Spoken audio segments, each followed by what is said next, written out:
اینجا دفتر مرکزی رادیو آزادی است و شما برنامه خبری را تماشا دارید. شالای گلخوجه هستم. سلام. نخست مرور میکنیم به سرخط موضوع امروز 9 نوامبر.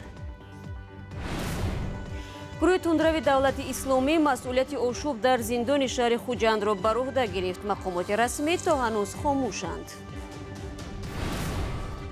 در آستانه جشن و چهره زنانه ملیسه توجیک دختران هم میخواهند در برابر مردان در آرامی و ترتیبات جامعه سهم گذارند.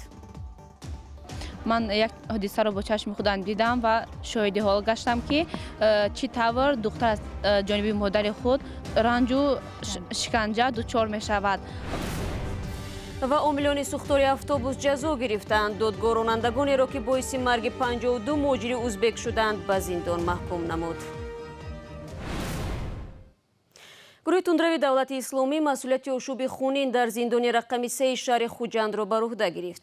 این گروه تروریستی روز 8 نوامبر توسط پایگاه خبررسانش اعماق ادعا کرده است که آشوب را یکی از جنگجویان گروه برانگیخته است. اسیان در زندان مرکز ولایت سوخت شب 7 نوامبر رخ داد و در آن دست کم 24 نفر به هلاکت رسید. اما تا حال مرگ 2 زندانبان و زخمی شدن 6 همکار آنها تصدیق شده است. با گذشت 2 روز یگان نهاد دولتی آماده نیست که حادثه را شرح دهد. رادیو آزادی تلاش کرد با عزت‌الله شریف زاده معاون وزیر عدلیه و سردار ریاست زندان‌های تاجیکستان تماس بگیرد. یک مسئولیت هستم خواهر عزیز که شما همین پروکراتورای ولایت در بروید اگر یگان گاه باشد و یک گاه می‌ذارد. من در دوشنبه هستم. من هیچی گفته نمیتونم. من نمیدونم میگم. سکوت مقامات رسمی تاجیکستان در رابطه با آشوب اخیر در زندان شهر خوجند باعث نشر خبرهای ضد و نقیض در رسانه‌های داخلی و خارج شده است. خبرگزاری‌ها درباره تعداد هلاک شده‌ها و زخمیان رقم‌ها و فرضیه‌های مختلف را پیشنهاد می‌کنند. آخرین تحولات اطراف این قضیه را از معصوم محمد رجب می‌شنویم. منابع نزدیک به تفتیش حادثه آشوب در زندان رقم 3 شهر خوجند با پیوندان محبوسانی در ضمن این آشوب به هلاکت رسیده خبر دادند و گفتند که میتوانند آمده جسد او را بگیرند. ولی در حال حاضر درباره شماره به هلاکت رسیدگان و زخمی شدگان در ضمن این آشوب در محبس یگان خبری رسمی پخش نشده است. در بیمارخانه ولایتی سوخت در شهر خوجند گفتند که در آنجا 6 نفر مجروحان بستری کرده شدند و آنها کارمندان محبسی رقم 3 می باشند که در ضمن آشوب در این محبس زخم برداشتند. ولی به خبرنگاران اجازه صحبت با آنها را ندادند و حتی گفتند که حال حاضر حتی کارمندان مقامات نیز با آنها صحبت‌های دراز برای صحبت‌های طولانی کردن امکان ندارند چون که وضع سلامتی آنها هنوز این گونه امکان را نمی‌دهد. بعد یک ماه محاکمه دادگاه در قزاقستان حکم 5 نفر گمانبر در هلاکت 10 مهاجر ازبک را اعلام نمود. اول همین سال در راه به سوی روسیه اتوبوس حامل مهاجران آتش گرفت. از میان مسافران تنها 5 نفر زنده ماند. هرچند راننده‌های اتوبوس به بیگناهی خود پایفشاری کردند ولی طبق حکم دادگاه چند سال پشت پنجره خواهند بود. کیومر سیاتا گزارش می‌دهد. دادگاه در شهر آقتپه قزاقستان حکم 3 نفری متهم در سوختار اتوبوس حامل مهاجران ازبک را صادر کرد. در این حادثه در ماه ینور امسال 52 مهاجر از نمنگان ازبکستان سوخته و 5 تن دیگر آسیب دیده بودند. دادگاه قزاقستان نورجان قرغیزبایف مقصد پرنبکوف و برات تنتوف راننده‌های اتوبوس را 5 ساله از آزادی محروم کرد. آنها همچنین از حق رانندگی به مهلت 7 سال محروم شدند. دادگاه راننده ها را در ویران کردن قاعده های ضد سوختار عیبدار دانست. اما برات تنتوف یکی از محکوم شده ها از حکم دادگاه نارضایی کرد و در تالار مرافعه گفت که وی در اتوبوس مسافر بود نه راننده. مؤسس شرکت ازیا ترانزیت سرویس نورلیبک تلیبایف و مکانیک شرکت بهادر پردهبایف که اتوبوس به آنها تعلق داشت نیز 3 ساله حبس شدند. دادگاه اینچنین حکم کرد که عیبدار شونده ها به هر کدام از خانواده قربانیان $5000 جبران پرداخت خواهند کرد. اتوبوس حامل مهاجران ازبکستان ماه ینور امسال در شورای در ولایت آقتپه قزاقستان آتش گرفت. 5 نفر از مسافران نجات یافتند ولی 52 تن از مسافران همراه با اتوبوس سوختند.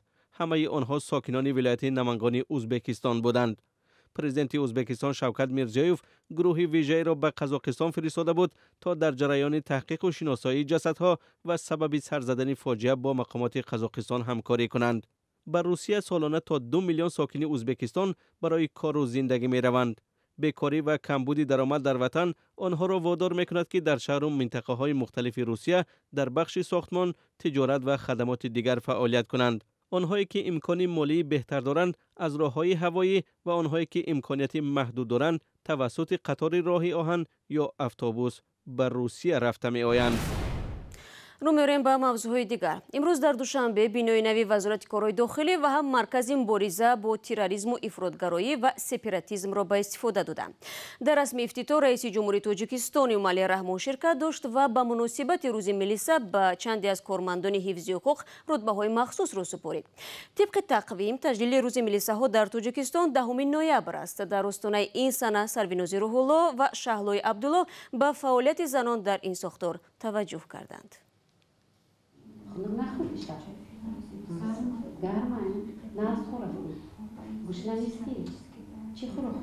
هر روز زیبا خالدوربیکова با نابالغان دشوارتربیه و جنایتکار سر و کار دارد.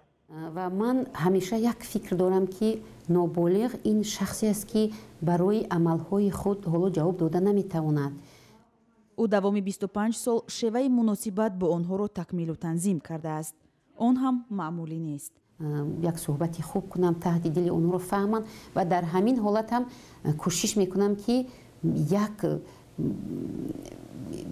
با اونها کمتر تاثیر رسانی کنم. полковник خالدوربیکова را مادر بودنش از صف قفا نکشید. توی میشدن که ما باید سحر بر وقت در کار میشدیم. ما باید سحر ساعتی 7 بسیار وقت ما در میدان برآمده الکای با لباس نظامی باید که در قطار راست میستودیم. اما سحر کودکان رو باز به باغچه بچگان بردن در کار بود و به اونها خوراک خوراندن لازم بود. در میلیسای تاجیک 1500 زن کار میکنند. زیبا از جمله آنها است که میاندیشد افزودن زنها در این نهاد میتواند کمی هم باشد تیمسال میلیسا را ملایم سازد و به مردم نزدیک کند. در همه کارهایی که برای زن مشکل است من میبینم که امروز زنان تاجیک کوشش میکنند، حرکت میکنند که همین در همین کارها کار کنند و میبینم که آنها از عهده وظیفه‌های خود خیلی خوب میبرند. اکثر زنها در بخش حجتگذاری کار میکنند. زنهای مفتش و ناظر منطقوی انگشت شمارند. اساساً در سمت مثلا تفتیشات، سمت مثلا آنالیتیک کارهایی که نسبتاً مثلا سبکتر است زنان ما فعالانه مثلا شرکت دارند. عزیزه دولتشویوا полковник میلیسیا معلمه اکادمی وزارت کارهای داخلی میگوید با وجود آن که میلیسا یک کسب مردانه شناخته می شود تعداد زیادی دختران به این کسب رغبت دارند. امسال به فرق از سالهای قبلی تعداد دانشجویان اکادمی میلیسا زیاد شده است. تنها در سال جاری 26 دختر دانشجوی این اکادمی شدند. بهریگل بابیوا از ناحیه درواز میگوید در جامعه بی‌عدالتی ها را مشاهده کرد و برای رفع آن خواست میلیسا شود. وقتی که من در مکتب تحصیل میکردم در صنف 10 و 11 میخواندم من یک حادثه را با چشم خودم دیدم و شاهد حال گشتم که چی طور دختر از جانب مادر خود به رنج و شکنجه دچار می شود. بهریگل در گروهی که تحصیل می کند یگانه دختر است و به گفته خودش این برایش چندان آسان نبود. حالا به این عادت کرده است. در شرایط امروزه زورآوری نسبت زنها بسیارتر از طرف مردم به چشم می رسد و برای پیشگیری این گذراندن کارهای پروفیلاکتیکی این بسیارتر خوب است که میلیسا زن در این جاده کار و فعالیت کند که نسبت به مرد زن بسیارتر زن را میفهمد. در تاجیکستان هر سال روز 10 نوامبر همچون روز میلیسای تاجیک تجلیل می شود. امسال قرار است این عید در دایره یک جلسه با تنتنه با حضور پرزیدنت امامعلی رحمان در فیلارمونیای دولتی تاجیکستان برگزار شود. شما برنامه خبری رادیو آزادی را تماشا دارید. در پاکستان یک محله است که شاید بهترین راهبلدهای جهان در آن جویند. این محله در یک منطقه نزدیک به کوههای بلند پامیر و تیانشان است. اما این کوهنوردان زندگی سختی دارند و هر سال شمارهشان کم می شود. چرا؟ شادمانی یتیم در این باره میگوید. دره شیمشال پاکستان مکان زیست بهترین کوهنوردان که جهان چیزی درباره‌اشان نشنیده است. در این دره سرد فقط 140 نفر زندگی میکنند. بسیاری از این کوهنوردان با اکسپدیسی‌های بین المللی کمک کردند که قله‌های بلندی اینجا را فتح کنند، اما در عوض پاداشی زیادی نمیگیرند. پدر من نخستین کوهنورد شیمشال بود. من از او الهام گرفتم و پیروش شدم، ولی چون دیدم افتخار یا پاداشی ندارد به بچه‌هایم گفتم کوهنورد نشوند. فاضل علی قلعه چهارغوری را 3 مرتبه فتح کرده است و به نقاب اکسیژنی. این قلعه بعد جمالونگ دومین قلعه بلند جهان است. 10 نفر ضمن فتح آن هلاک شدند. با وجود تجربه زیاد، کوهنوردان پاکستانی در مقایسه با همکاران خارجیشان پول، بیمه و در حالتهای فوق‌العاده کمک ناچیز میگیرند. علی همه این را میداند، ولی بار سوم است با این قلعه به اصطلاح مراد می رود. وقتی برمیگردم میگویم بیزار شدم دیگر نمیروم، اما به پول که میمونیم دیگر باره میرویم.